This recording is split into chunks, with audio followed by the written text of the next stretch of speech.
This video is dedicated to retina specialists looking to enhance their skills in the Yamane technique. Yamane tips for retina surgeons. The position of the trocars is a critical detail in the Yamane technique.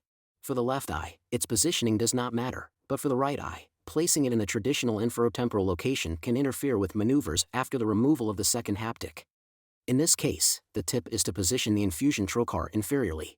The same applies to the vitrectomy trocar in the superior quadrant to the left of the surgeon. Regardless of which eye you will operate on, its position will interfere with the management of the first haptic. Therefore, you should adjust it superiorly. The right superior trocar can also interfere with the main corneal incision. Ensure it is placed in the middle of the quadrant. Most surgeons tend to make tunnels with the needle at 3 and 9 o'clock. However, to improve the angulation for inserting the second haptic into the needle, adjust the positions of the scleral tunnels slightly counterclockwise.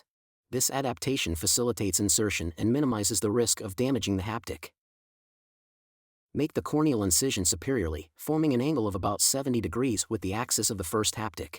Prefer a Y configuration with the axis of the scleral tunnels instead of a T configuration. This not only facilitates the insertion of the second haptic, but also prevents it from bending or breaking during the procedure. Raise the IOP to 60 mm of mercury when creating scleral tunnels. Use a forceps to apply counterpressure on one of the trocars, ensuring greater stability and precision in tunnel formation. This prevents hypotony and the creation of an irregular or inadequately extended tunnel. The most challenging step of the Yamane technique is related to the insertion of the second haptic. Begin inserting the first haptic directly with the IOL injector. Then, use forceps to reinforce this insertion.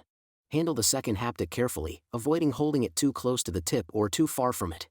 Perform this maneuver through the main incision or via an accessory paracentesis, and the insertion vector of the haptic into the needle will be much more favorable.